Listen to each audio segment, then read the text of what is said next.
Welcome to the Elevated Life podcast, Dominiece. I'm so excited to have you here. A certified trauma-informed yoga and breathwork meditation facilitator is literally right up our alley. We love talking about this kind of stuff. And when I asked you before we jumped on, I said, hey, what do you feel like you're called to talk about right now? And you said, being burnt the fuck out. So I'm really excited to dive into some of the tools and techniques that you use when you find yourself spiraling in this downward direction, and what it really means to be vulnerable and speak the truth of recognizing when we're burning out in that cycle. So welcome. We're so excited to hear more of your wisdom, babe. Thank you all for having me. I'm excited to chat today. I love the energy here already, and I need it. Like, I've just been feeling so depleted. So I'm so honored and so thrilled to be a guest on the show today.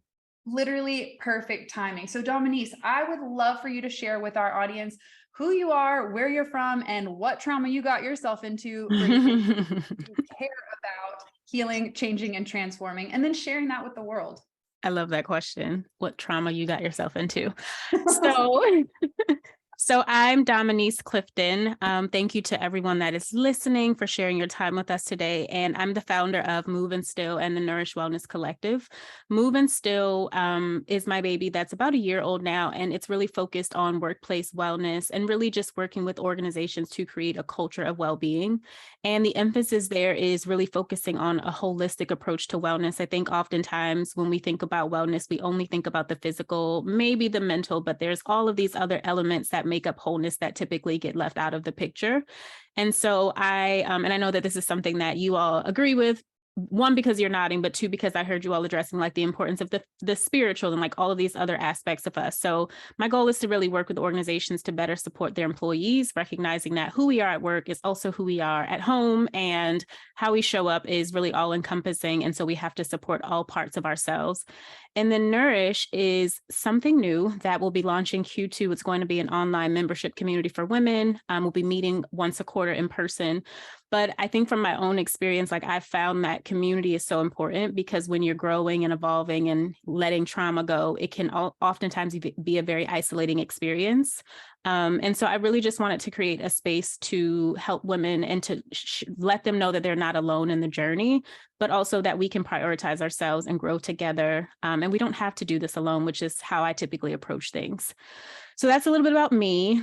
And then I guess the short soundbite of my own journey is that I definitely found my way to the wellness industry after doing my own healing work.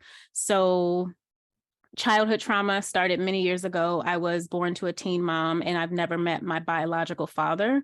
And so just like the first couple of years of my life were really rocky. There were lots of things happening around me that I didn't understand. I was too young to understand, but also no one was taking the time to try to loop me in on what was going on. And so I just started to internalize a lot of unworthiness, a lot of not feeling good enough. And that really stuck with me for a long time. I had a lot of shame and guilt just about like my conception story and all of the things that came with that story. And so I buried all of that because I didn't know what to do with it as a kid. And I just started overeating to really like numb and not have to feel. And that was my story for over 2 decades. And, you know, I was heavy. By 8 years old, I was overweight. And so I felt a lot of shame about my body, and I disassociated from my body for a long time. And I was just like existing from this space of not really being happy, not really feeling fulfilled, you know, not feeling good about myself, and not having the confidence to really do anything. And I guess like 3 years ago, I just got tired of living that way and started to make some changes to really start to peel back some of those onions from my past and to let some shit go that I had been holding on to. And that really is an ongoing process. But because of my own journey, I felt really passionate about working with other people, especially women, and just helping them to release, because we hold on to so much, and really get back to the most authentic versions of themselves. And so that really drives the work that I do today. And also just educating people on stress, because stress and trauma that is unaddressed is really the root cause of so much of what we see in the world. And so just helping people to understand that connection, and also the way that the body holds that trauma, and why it's so important to not only focus on releasing from the mind, but also releasing from the body. All right. A few things. Number one, I know. There's a lot to unpack there. One of the things I just want to say starting off is thank you for what you do, because it's not easy. It's not easy. Not only going through your own trauma, it's difficult to help people through their trauma. Yeah. And it's really important for people to realize that you don't have to have the best starting hand to play the game. Actually, as a matter of fact, it doesn't even matter what hand you have. What it matters is how much you care. Like that really is the big thing that drives what we're now seeing a shift to. I mean, we're seeing so many people helping other people, genuinely caring, being empathetic, being like, oh my gosh, I've been through that. Let me help you. I have a question for you. Sure. Because body shaming, feeling a certain way about your body is such a big topic, especially as it comes to women. But I will tell you, as a male, it's just as big for us, even though we rarely ever talk about it. I mean, we have the same kind of issues. We just tuck it down a little bit harder. I want to ask you, what are a couple of the things that someone with body issues, which I will probably say is most people, what are one or two things that they can start doing if they're beating themselves up every time they put on jeans, or every time they look at themselves in the mirror, or when they go out to meet a person that they find attractive, but they stop themselves because like, they're not going to like me. Yeah. What is something that they could start doing to sort of begin to move them in a direction where they can learn to love themselves again, even if they felt shame, even if they felt guilt? I think that releasing, like giving yourself permission to let go of what you're holding. Like we hold on to so much, and we don't even a lot of times realizing how much we're holding on to. A lot of us try to numb things because we don't want to think about it, or we don't want to feel it. And so we just, like, I always tell people that emotional eating, like you have to address and release those emotions that are behind the emotional eating. And so really self-awareness becomes important, and recognizing what you are trying to numb, and, you know, why you are using food as a way to cope. And so starting with just allowing yourself to be curious about your relationship with food, and maybe what's driving you, noticing the emotions that prompt you to want to eat, and just really becoming more aware of those patterns, I think is the first step. But I think that you said it, actually. I think that self-love piece is so important, and the piece that we typically don't focus on. Like when I was a nutrition coach, I would have women come to me and they would instantly want a nutrition plan or a workout plan. And it was just like, give me the thing that I need to be doing to lose the weight. But it's really more so about the being piece of it, and how you feel about yourself and the relationship. And I think that is what changed for me a couple of years ago, because I was focused on the way that the world tells us that we approach weight loss and changing our bodies, which is just focusing on the external. But it wasn't until I really focused on having a better relationship with myself and loving myself and nourishing all the parts of myself, so mind, body, and spirit, like that I began to feel good enough where I felt like I didn't have to turn to food anymore when I didn't feel good, because I released, and also because I changed the relationship that I had with myself. So I think those things are really important. Hold on, I want to put out something. I know. You're there's something that's really important that you said, and I think a lot of people miss it. And it's one of the reasons people don't fundamentally change. You see so many people who are stuck for years and years and years, even though on the outside it looks like they've done every single little bitty thing. I mean, they bought the diet book, you know, all the stuff. So much of what our life ends up being has to do with our self-image. And oftentimes, as you change that self-image, like you're talking about the root of the cause, like what's actually down underneath all the stuff, all the outside stuff. What's fascinating to me is that once you change the self-image, almost always the problems just fade away. Yeah, literally. Like, I don't even need the food anymore. It's like, who cares? I can pick 1,000 things that would nourish me in a way that would be fantastic for me. I don't have, it's that self-image. It's going down and not looking at the symptom, but looking at that cause. Gosh, you nailed it. I love that. Yes.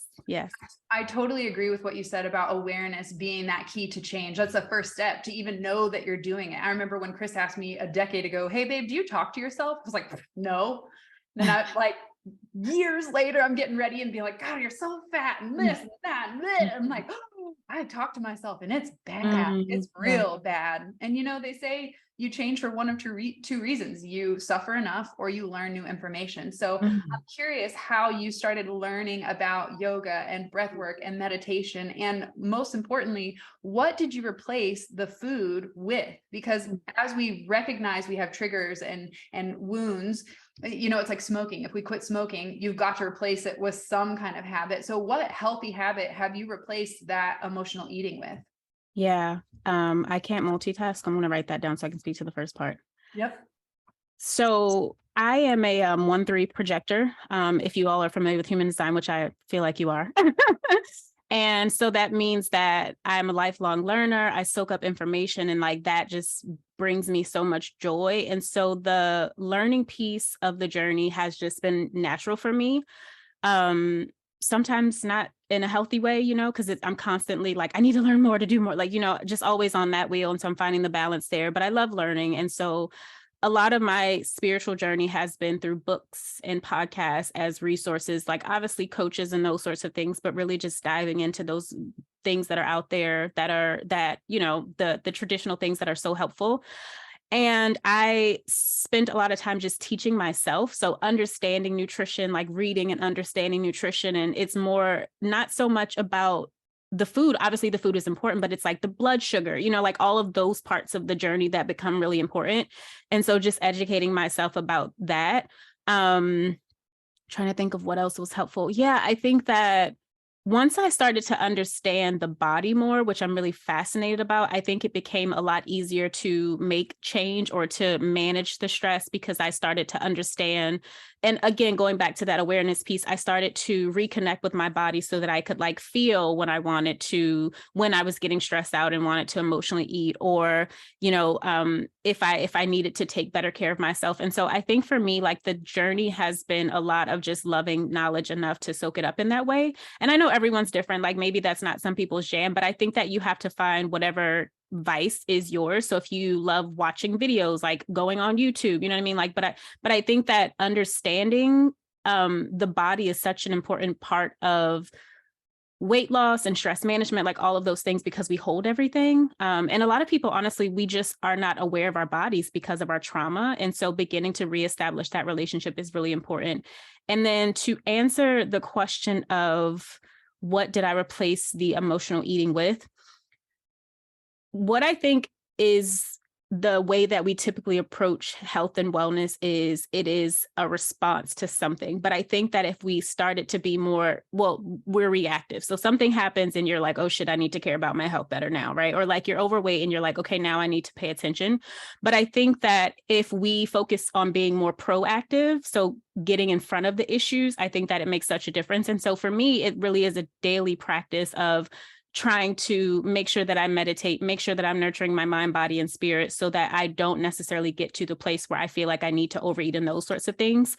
So I think I just replaced my old habits with better habits that typically, right, like help me feel better on a more consistent basis so that I don't have to turn to the negative patterns that I used to turn to. So I hope that answered the question. There wasn't a specific thing, but I think it was just building a healthier lifestyle that really helped me to like replace those negative habits with more helpful habits. And I'm still human. Like I think that with any coping skill, drugs, alcohol, like you always have times where you want to resort back to that pattern because you've had it for so long. So there are times now where I get stressed or, you know, overwhelmed and I find myself wanting to snack more. But again, like it goes back to that self-awareness and like checking in with yourself and asking, are you okay? Like when I feel like I want to eat more. And so just, again, going back to loving myself and being aware of those habits and patterns to make the changes that I need to make.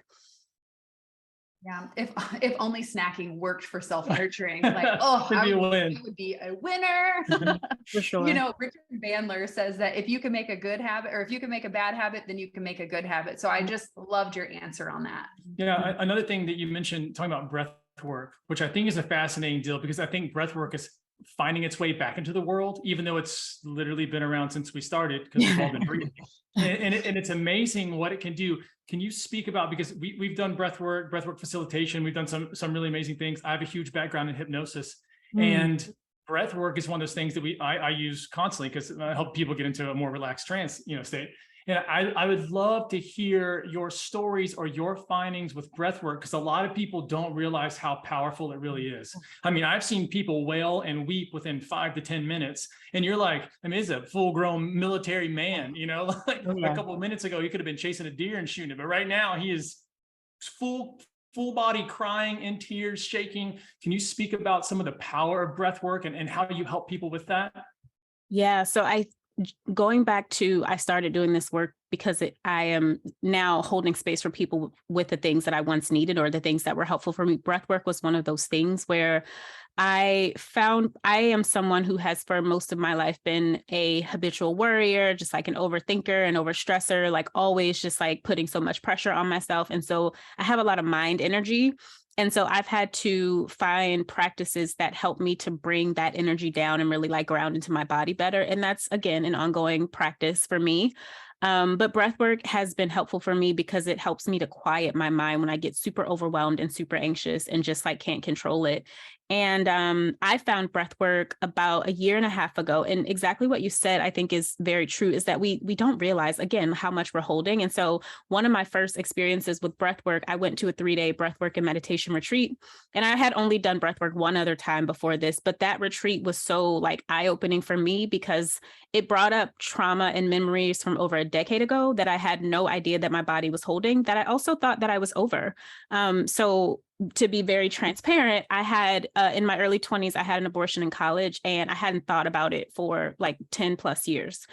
But when I did that breathwork session, those memories came up and like, you know, the image, the spirit of that baby came to me. And I was like, wow, like I didn't realize that my womb was still carrying that. And although mentally I had totally moved on from that, that was still a part of me. And I was able to like release and let that energy go at that point. But I think for me, that was one of the first times that I realized how powerful this was of a practice, because again, like out of sight, out of mind, I wasn't thinking about it.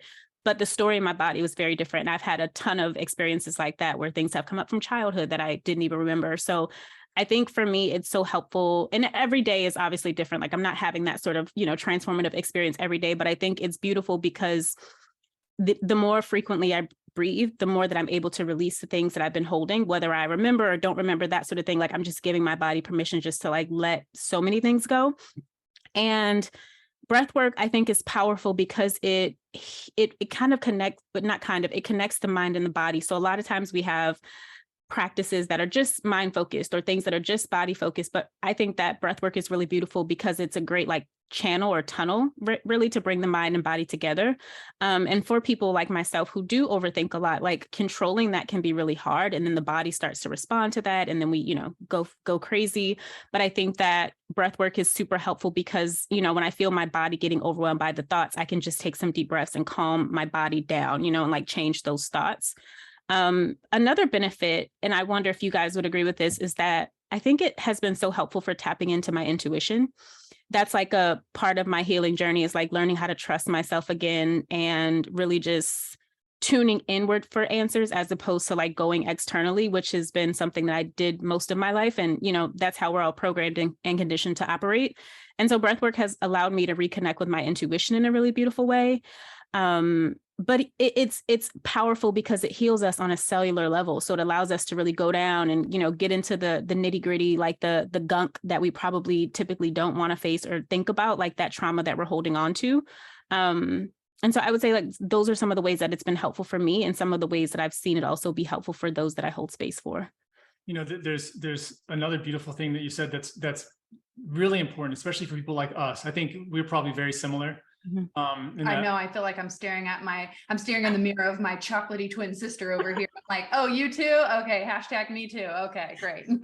The interesting thing is that a lot of the world applauds the mind and what we can do with our mind. And so like ambition and things like that. And if you're a learner and you're a reader and all you're doing all day is thinking about thoughts, a lot of times it's really difficult to get into the feeling of the body. And like you're talking about, to me, that feeling sense is the intuitive sense, because like once but they're so raw, it's very hard to deal with. And I always think about like you sort of roped a bull and it's just sprinting around with you and you're like, holy Jesus, like what is this thing doing? And so for me, just like you were saying, breath work is something that has allowed me to make the mind go completely silent. I mean, you can breathe enough. I've had several people who have been terrified of like airplanes. You know, they can't get on an airplane flight. You can teach them little small breath technique. They'll be on the airplane being fine, you know, hitting peanuts back, sipping a little wine or whatever it is for them.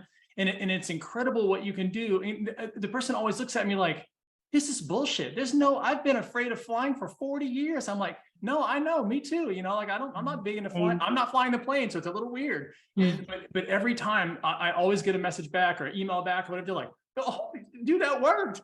What? I've been able to breathe my whole life. Like, how did I not figure this out? And I think it's incredible for people who are thinkers or people who are big achievers or who want a lot in life.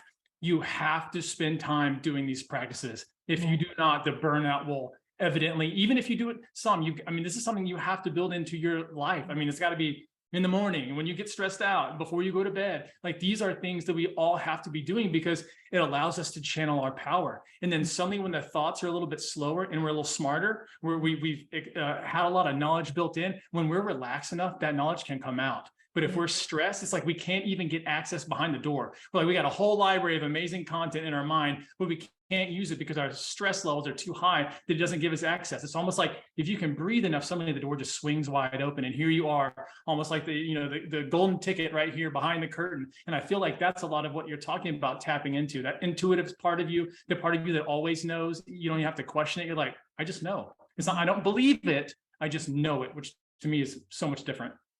Yeah. And intuition is knowing beyond logic. So when you get into the breath and connect the mind and body, it allows the mind to relax, and then that intuition can make its way into your mind. You know, it's so funny that you said, I thought I dealt with this again. That just really struck a chord with me, because in 2014, I was at the Wanderlust Yoga Festival, and we had gone all week, crushing it, amazing, great community, loving it, stand-up paddleboard yoga, all the things, right? It's great. Get to crown chakra meditation. I'm like, oh, this will be simple. We'll just do an easy crown chakra meditation to finish the For the final class, right? We're Easy, just gonna lay down and breathe. It's gonna be great. We get to root chakra. She has a sit on her hands, just bawling. At one point, Chris goes, "Who the hell is that's my wife? Oh my god!" And at the end of the class, the lady took me out front. She was this beautiful shaman, and she had me face the east and walked with me with the eagle feathers and sage. And she put her hand up to my my sacral chakra, and I just started bawling. And I was like, but I thought I was over this. And she was like, no, honey, it's still trapped in those tissues. So it's very fascinating that even when we think we've healed, even when we've done the work, it still comes up as emotional dis-ease or distress, and that we have to continually allow ourselves to shed or peel back those layers of the onion. And this leads me to my next question. We talked about burnout and how we get in that cycle, but what most people don't think about is when you're crafting your life consciously, when you're choosing your job, when you're literally deciding consciously every single thing that you want to do in work and business, in your life, in your relationships, you can still hit fucking burnout. Yeah. Oh, yeah. So can you talk to the audience about what that journey looks like? Even though you're doing what you love, even though you're making a massive impact in the world, it can still lead to overwhelm or overgiving. Can you talk to how you've gotten yourself into this position where you're doing all this amazing stuff, but still feel burnt out? Yeah, I will say that this question almost makes me laugh, because as you were talking, I was thinking, I don't know, like what assignment the universe has for me with this, but it's so fucking big, because I just had like, it's like, you are going to learn this lesson so you can teach it so well. Like, that's how Virgo. No, I'm an Aquarius, but I feel like so we take a long time to get things, like, you know what I mean? Like, I'm one of those people where it's like the universe comes as whisper, taps you on the shoulder, and then you get hit upside the head. I always have to get hit upside the head, and I'm like, I should be learning better how not to get to that point. But that is just, I don't know, like, that's just what it takes for me to learn. So I think, again, going back to burnout, like, I've been here so many times, and then I'll make some changes, and I teach this to people and I understand it fully, but the embodiment piece is so different.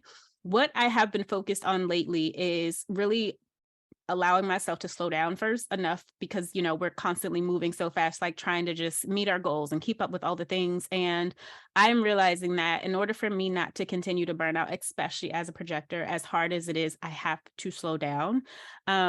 My therapist and I went back to therapy a couple of weeks ago. She was like, you just keep trying to like rush through the process. Like, you're so focused on getting to the end, and you're trying to just like skip ahead and like press fast forward and just be like this version of yourself that you envision. She's like, but the process is the important piece. And every time that you try to rush that, like, you end up back at this space of burnout.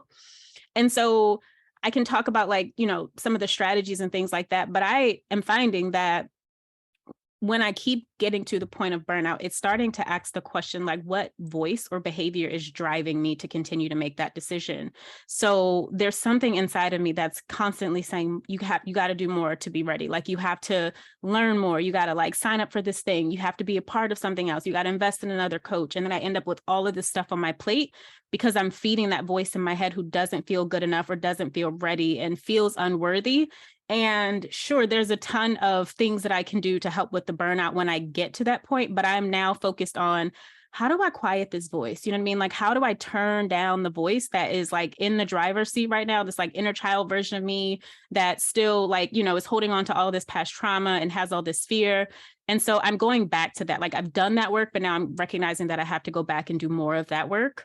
And another thing that I've been sitting with, I know, again, these are not practical strategies, but people can Google and find that. Another thing that I've been sitting with is giving myself permission to have more joy. So I think that's a huge part of burnout for me, at least I'll speak to myself, is that I get so focused on the end goal that I'm like, I'm not going to stop until I get here. But it's like, if it's miserable the whole way, you know what I mean? Like, is it worth it? And so a part of burnout is just not slowing down enough to find joy in the day-to-day experience. And so this week I was settling on, I've been chasing success because there are versions of success that I have in my mind. But moving forward, my version of success is just going to be having peace every single day as I'm pursuing something that brings me passion and joy. And if I can say that I'm doing those things, then I'm successful. And it's not the number or the amount of people or, you know, the thing that I start and all of that sort of stuff.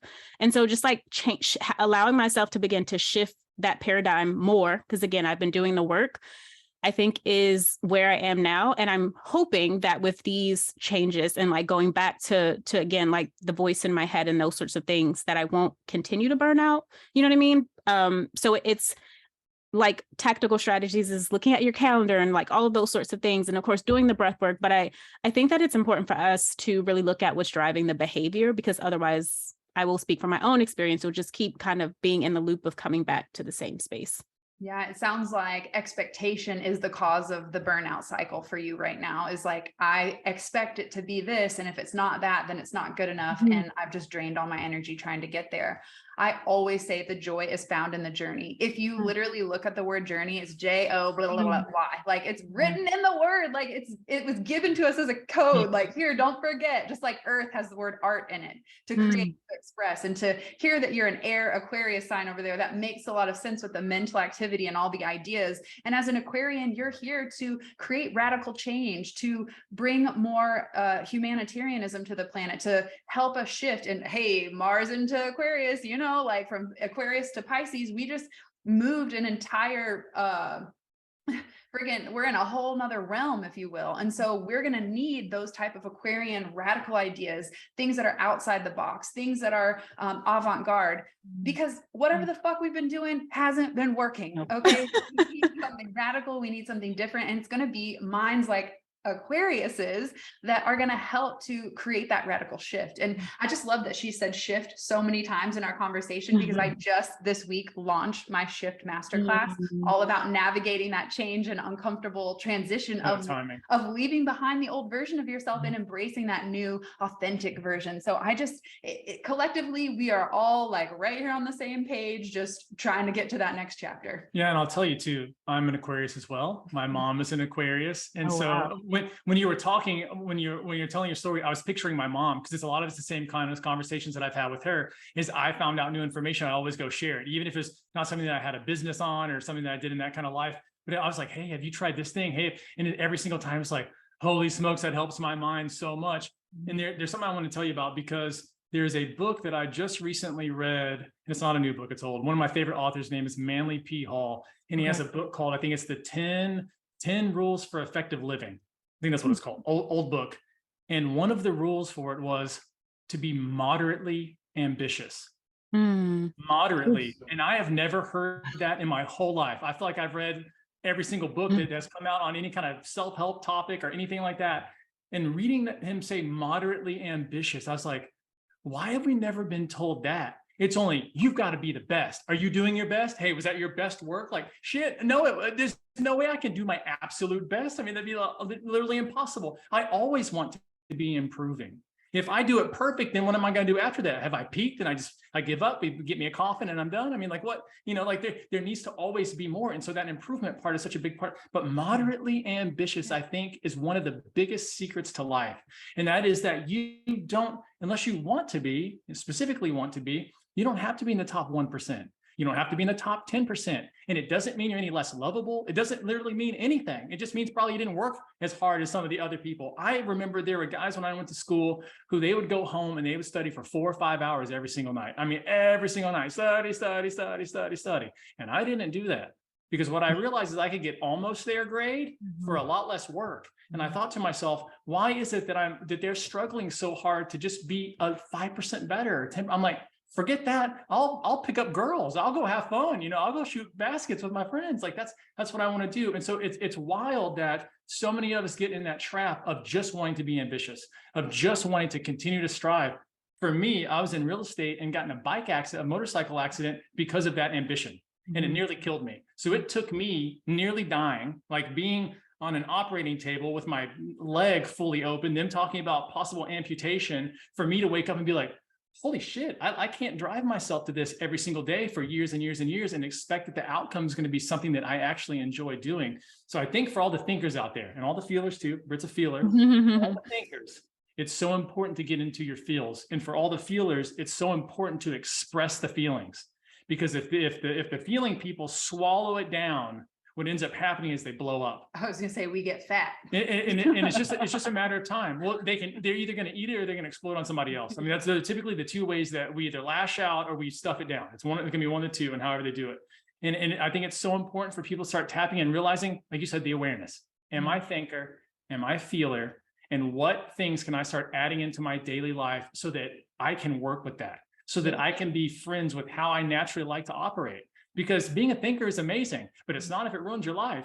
It's like it's not worth it. You can come up with so many great things, but who cares if you can't be happy? So breath work and being able to dive into meditation. I want to ask you, how has yoga fit into your realm of things? For me, it's been huge. So I'd love to hear your feedback on how yoga has helped you with your mind, as well as allowing you to relax a little more. I feel there's an Aquarius team thing happening. Like, you're still here, babe. You're still here. I feel seen by Chris for sure. So yes, breathwork and meditation are definitely helpful for us heady folk. I find that for a lot of people, and I'm sure that you will agree, yoga is a beautiful introduction because we all connect very easily with the body versus like when you're talking about mindfulness or like breathwork, like sometimes those concepts can be a little bit harder because they're new, but it's easy to tell someone to do some physical movement and, connect with the body that way. But then it's also very beautiful because you're focusing on the breath and being intentional about that. And you're concentrating on the body. So your mind is not thinking as much. And so it's like this beautiful way to take care of all of the avenues, right? Like mind, body, and spirit with yoga. Yoga was my route in. So breathwork and I've been doing meditation for a long time, but very inconsistently. And a part of it was feeling frustrated in the past because I felt like I had the totally wrong perception of what meditation was. And so I would do it and be like, oh, this doesn't work. Like I can't stop my thoughts. And so I was like, that doesn't work for me, which is what a lot of people think. And of course, like going through being certified and understanding meditation and the goal of meditation, which is more about that mindfulness and awareness. I'm now like, okay, well, yeah, I will have the days where my mind constantly goes, but that's okay. Like I'll just observe those thoughts and not be so hard on myself. But yoga was really, it started out as like helping me with my mental health. Like I started yoga straight after college, so it's been over a decade now, but I went back to yoga right around the time of COVID. And it was because I was super stressed out and like always anxious. And like, I again, like once I started making those lifestyle changes, I started focusing on physical activity more. So I was like a gym rat, going to the gym, and then COVID happened. And I was like working out from home.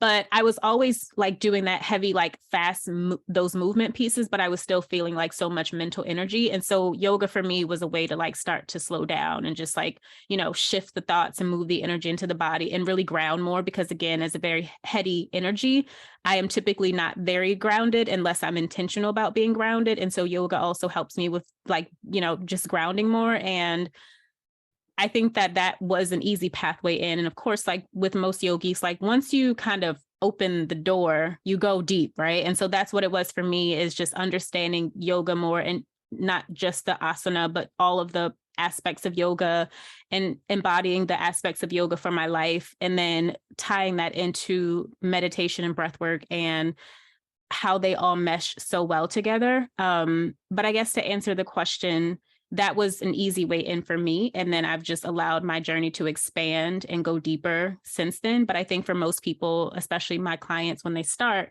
it's easy to start with yoga because we can connect easier to the body versus the mental and the spiritual aspects. Yeah, Absolutely. it's so true. Chris and I were CrossFit competitors 11 years ago, and we started getting into yoga to heal our body from all of the shit we were doing with Olympic weightlifting and things like that. And physically, I was super fit. I mean, I could get through an hour Ashtanga class, no problem. But what I found in doing the practice when I very first started yoga, so I'd get 15 minutes in and my mind would just start being like, I can't do this shit. And I would be like, what shit? I can't be doing this yoga shit. Okay, why? I'm like literally calling myself out on the yoga mat. I'm like, why can't I be doing this yoga shit? Because I have to do the laundry. And I was like, ooh, girl, we're going to do 30 minutes today because I haven't done the laundry in 6 years. Okay, so like we need to stay on that and double the time. So it is a really powerful practice. Yes, can we physically show up in asana? Sure. Maybe not the fullest expression if you're not that flexible, but what's most important is about creating that inner world, that inner union and connection with yourself. So Ooh, that totally reminds me. So I went to a yoga class one time. This is like first starting out. So I know very little. I'm totally ignorant on how it works. And I feel like there weren't even very many yoga studios when we first got into it. I was like, it was like a radical concept. When I told people, it's like when we went plant-based to try and explain to a Texan family, you do not eat the barbecue. They just look at you like, and then they're like, you're doing yoga. They're just looking at you like, what drugs are you on? I know our kids must have been swapped at birth, like there's no way you fit into this family. So I'm at that first, and so I'm watching people, and you can tell some people are like ex-gymnasts, they're like ex-dancers or something like that, and their flexibility is just absolutely insane. And so I'm up talking to the instructor, and I'm sitting in the back of the class because I don't know what I'm doing, and I'm like only guy in the class as almost usual. And so now guys should figure out they need to go to yoga classes. I mean, especially single guys, like, hello, that's where you're gonna get your whoa. I mean, what a beautiful space for a guy to be in, not only healing himself but connecting with people. But so I'm in that, and so I'm talking to the teacher afterwards just to sort of like get some feedback. Be like, I know I was shit. I know it was bad. I know my hamstrings are tight. I'm fine with that. and so I get up there. I'm like, I'm not advanced as the person that was next to me, and they looked at me and they said, well, how do you know that they're advanced? And I thought, I'm walking into a trap. I already felt the trap. So I'm like, whatever answer I give is going to be totally wrong. I'm like, they could do the splits. They were in a handstand just a second ago. And the teacher told me something that I thought was really amazing because it blew my lid off of what yoga was. And they said, the physical postures have nothing to do with yoga. And I was like, well, we just did it for like an hour. I'm sweating. I've never sweat so much in my life. Like, what does it do? It said, that person is not the most advanced student in my class because they grew up in the gymnastics world. The advanced student is the one in Shavasana can let go of everything. Oh, yeah. And I was like, oh, I didn't even know I didn't know yoga was about this. And so it was in that moment that I totally changed my perception. I realized the most difficult posture is that corpse pose. It is the most difficult because how many of us can really let go of our mind? That's why like yin yoga, where you're holding the positions for like 3 to 5 minutes, so difficult for people to do because they want to get up and race. They want to get up and get into life. I got to get my to-do list. And it's incredible what happens, at least for me, when I'm very consistent with yoga. What I found is that the answers that I'm seeking in my regular everyday life, maybe it's something new that I want to do in my business, maybe it's something creative that I want to do, maybe it's a new opportunity I'm seeking or a person that I want to meet. What ends up happening is during that yoga thing, which is also what happens to me in a bathtub, long bath. Oh my God, me too. I mean, hello, friend. What happens is the answers just show up. Yeah. I don't have to think about it. And that's what I was saying earlier is that when you get the mind to quiet a little bit, it's almost like the water settles and here's the treasure. And yoga allowed me to find a lot more of that in my life, or at least when I say, I'm feeling stuck today. Like I'm feeling like I want a creative burst. I'm working on this project, but just no ideas are coming to mind. I'll either go get in the bathtub, I'll take a walk, or I'll do yoga. And it can be that simple. And I will tell you, and let go during those times. I'm not thinking during that time. I'm not talking to other people during that time. I'm not trying to come up with anything. This is not contemplation. This is not me sitting down with a brainstorming list. All that's great, but it's different. What ends up happening is that I hear like a quiet voice inside me that just tells me the answer. Just comes right out. It's like, hey, you just wouldn't shut up long enough for me to tell you. But now that you're quiet, I can actually get a word in and say something. So it is really incredible for people like us, I know, to take find things like this, and if the listener is not someone who is in on these practices, where do you recommend they start? What would you, because I mean, we've talked about several different modalities, and sometimes when you layer a bunch of things on at once, you can't really tell what's working for you. Yeah. So how would you recommend, if someone had a path to go on, where would you recommend that they start?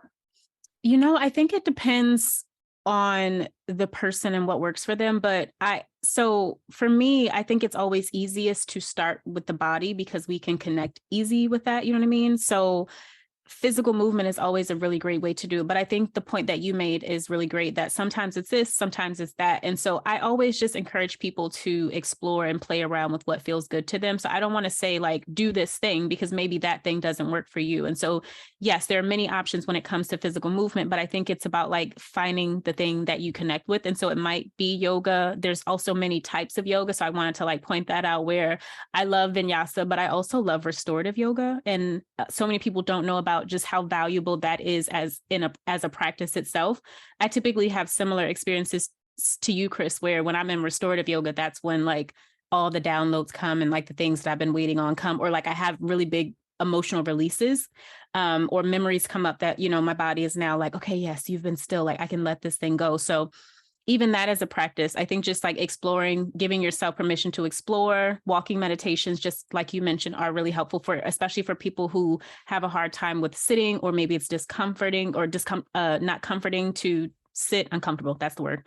It's like, where's the word there? It's maybe it's uncomfortable to sit. So walking meditation. But I just think that, just playing around and seeing what feels good to you. One thing that I want to stress about breath work is I've had a lot of people ask me, is there a specific pattern that you would recommend people to start with, or, something specific like that? But we always have access to our breath. And I don't think that, especially if you're starting, that the type of pattern is as much important as just allowing yourself to slow your breath down and to tune into the breath. And so I would just encourage people to, if they want to explore breath work as an option, just start with taking a deep breath in and releasing slowly, because we don't do that often. Like we're moving so fast, and our breathing reflects that. We're breathing very shallow just from the chest. And so just being intentional about like feeling the air in the belly and like feeling it come all the way up to the chest and then releasing. I think that just allowing yourself to connect in that way is so beautiful and so simple, and we can do that at any point. And so maybe that's an easy way to start. And then even with meditation, again, it can be challenging for people because there's so many myths or misconceptions around meditation and the outcome.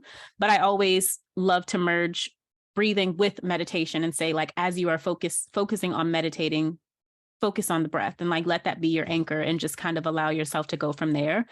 But I would urge people to play around. I do agree with you that I don't think, especially if you're just starting with things and exploring things, I don't think that trying to do all of the things at once works well. I think maybe picking one and seeing how that feels and that lands, and then just adding from there. And another thing I also like to clarify too, is that sometimes people ask, well, how long should I be doing this thing? Right? Like we always have to think about things very practically. And what I always share is that consistency is more important than the time. And so if you can only meditate for 5 minutes every day, or do 5 or 10 minutes of stretching, I'm so sorry, I don't know how to turn that off. If you can only do 5 or 10 minutes of stretching, that becomes much better than doing 30 minutes or 45 minutes just on the weekend, because we experience stress and trauma every single day. Our minds are racing every single day and need to calm down. And so just focusing on the consistency of the practice, I think, is more important than, how long you can do it for. Oh my gosh, Dominiece, you are such a bright light of wisdom and magic and love and beauty and all the things. And I have a feeling that maybe you don't give yourself enough credit. So I want to know, what are you most proud of? What do you love the most about yourself?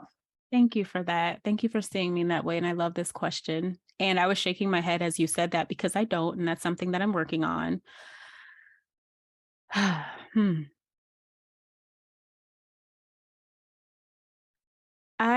What's coming up for me in this moment is I am most proud of myself this week because I recognized a pattern that I was about to totally fall into, to self-sabotage, because shit started getting real and scary.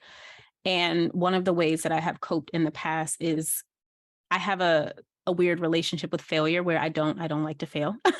And so if I feel like I'm losing control or that failure is a possibility, I will just quit the thing. And that has been my experience for so long. And I didn't even realize that was my pattern until therapy a couple of months ago.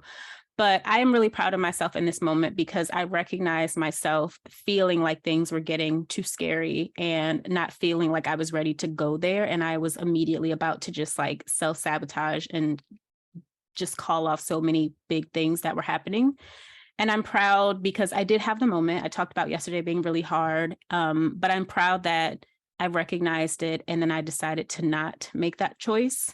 Because I don't think we talk often enough about, like, we talk about success a lot, but we don't talk about the amount of fear that comes with like allowing yourself to evolve, to be seen in that way after you work so hard to not be seen, and the fear that comes with that decision. And sometimes it can feel like too much, and then we can feel like we're not ready. And so I'm proud of myself for staying in it. Yeah, staying in it.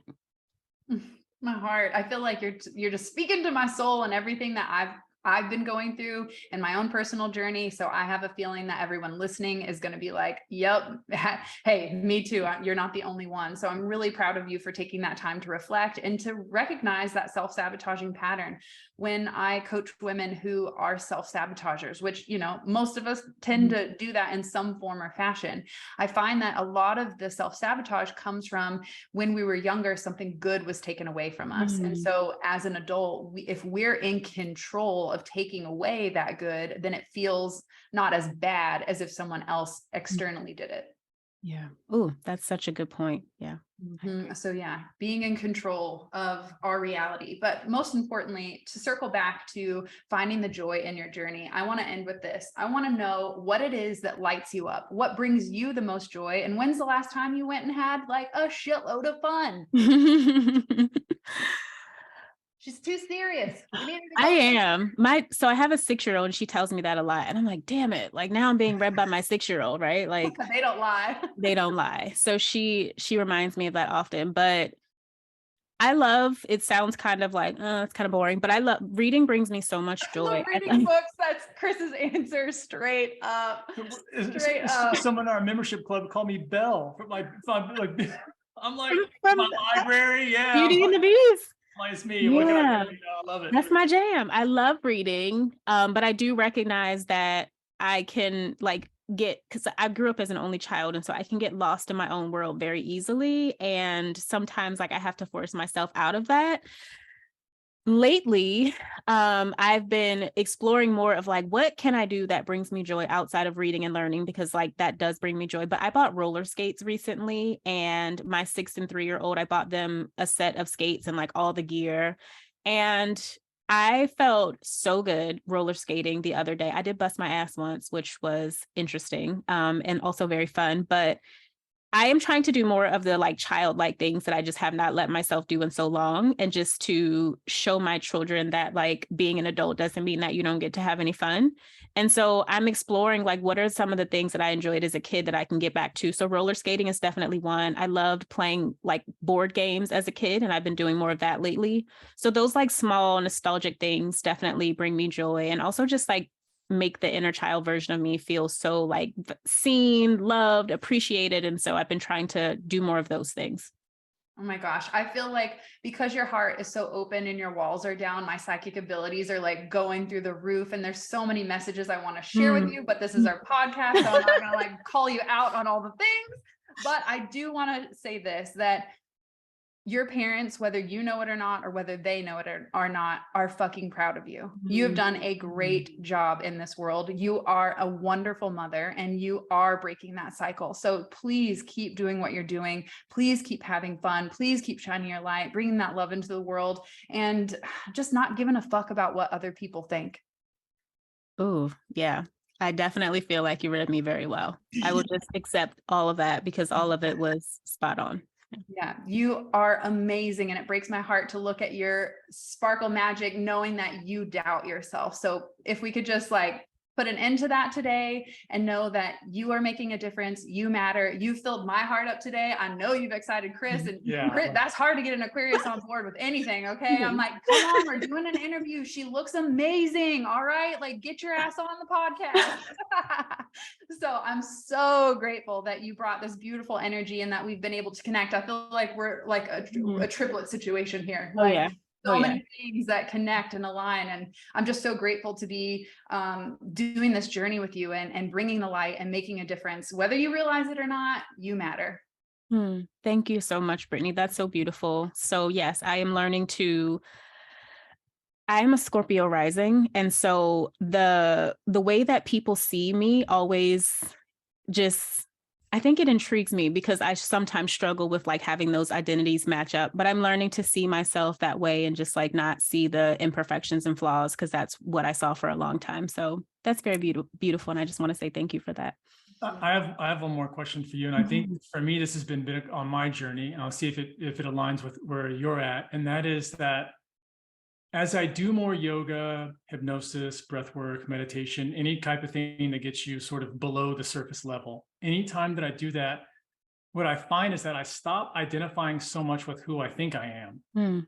And I find that my personality and other aspects about myself that I've accepted as this is the me, this is the Chris, don't really exist. And I find that when I do yoga and when I'm in really deep states of meditation, that none of it really exists. And I find that I'm making all of it up. Like all of this is just a story that I'm telling myself. And then my whole life is just aligning to conspire to show me that story.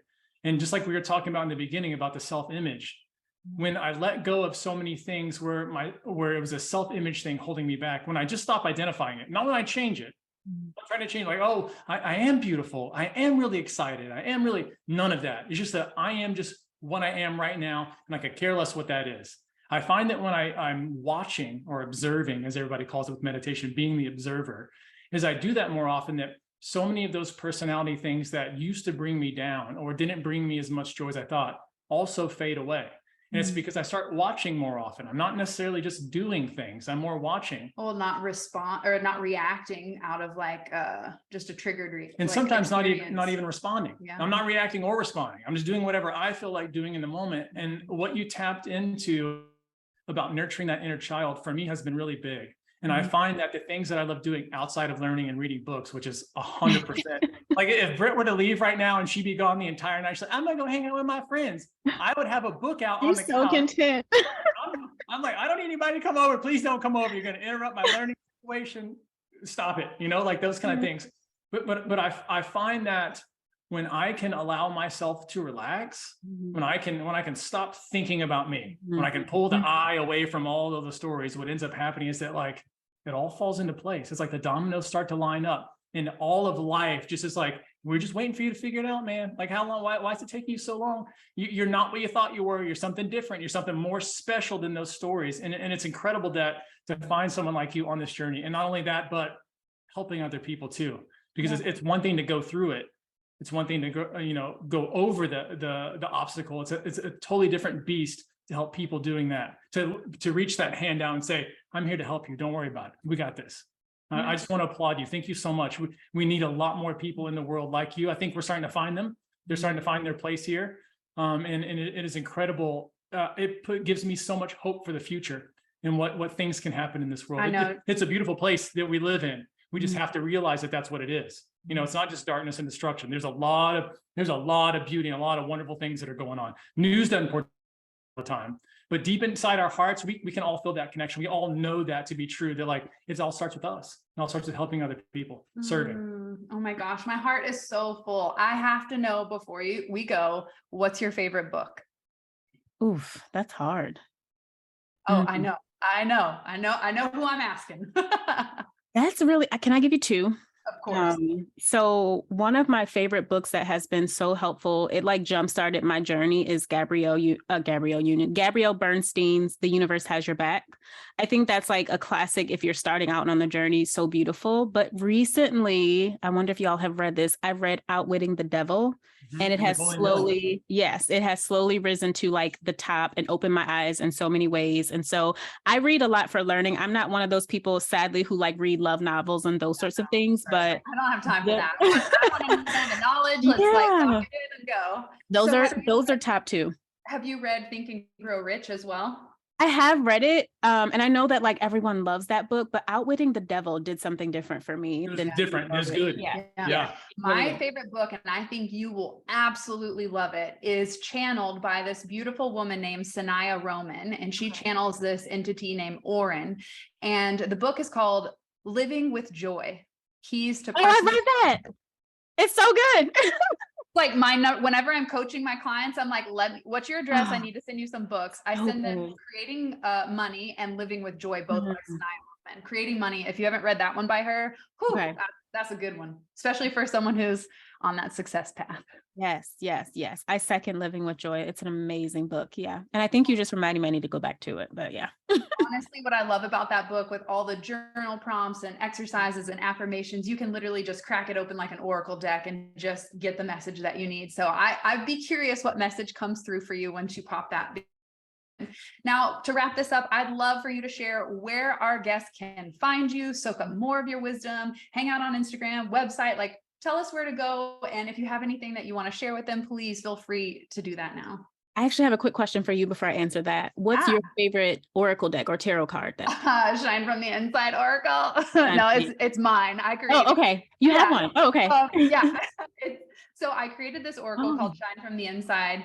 And this was basically the journey that I walk my clients through in my program, Shine School. It's 6 weeks of rediscovering your purpose and your power. I realized that consistency was the thing missing in everyone's self-care journey. And what I've been most consistent with is reading tarot and oracle for the last 12 years.